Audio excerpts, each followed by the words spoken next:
Қайырлы күн достар, барлықтарыңызға. Бүгін осындай булочка жасайтын боламыз. Бізге жылы сүт, бір жұмыртқа, құмшекер керек. Мен грамын барлығын астына жазып кетемін. Және бізде бұл 10-15 шақты шығады.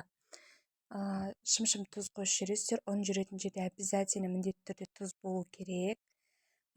Және ертілген сармай мен дрожь да жаңа болу керек. Бір ашылған дрожьды екінші қайта пайдалана алмайсыздар, өйткені оның срогы мерзімі өтіп кетеді. Ұндарыңыз, қамырларыңыз онша көтерілмей қалады. Және ұнды осылай әр бөлек-бөлек араластырып аламыз. Жақсы араласып, әдемі шығу үшін осылай бөліп-бөліп араластырып аламыз. Сосын қолмен ары қарай дәлше қамыр илейміз. Қамырымыз жұмсақ, әдемі, үлпілдеп тұру керек. Сосын бетін 15 минутқа жауып, қайтар билеп, дәлше 1,5-2 сағатқа қалдырасыздар. Сол аралықта 2-3 қайтара илесеңіздер, булочкаларыңыздың қамыры күшті болып көтерілетін болады. Осылай мен граммға бөліп алдым. Маған ыңғайлы болу үшін 90 граммнан алдым. Сіздер 100-120 граммнан ала берсеңіздер болады. Осылай бөліктерге бөліп, майда бөліктердің бетін жауып қоямыз, қамыры қайысып қалмас үшін.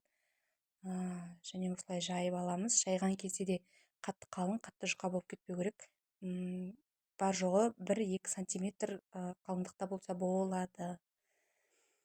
Осылай бөліп, арасына салмасына қалағандарыңыздай сала берсеңіздер болады. Мез, корица, күнжіт, мен жаңғақ салдым.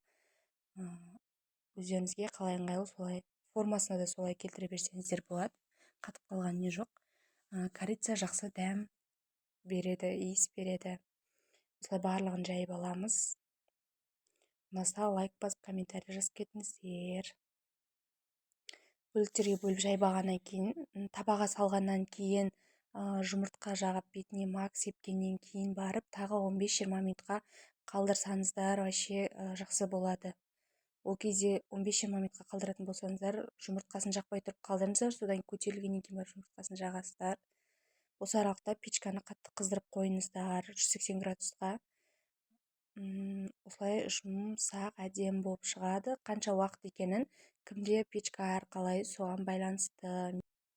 Ұнаса лайк басып, тіркеліп комментарий жазып кетіңіздер.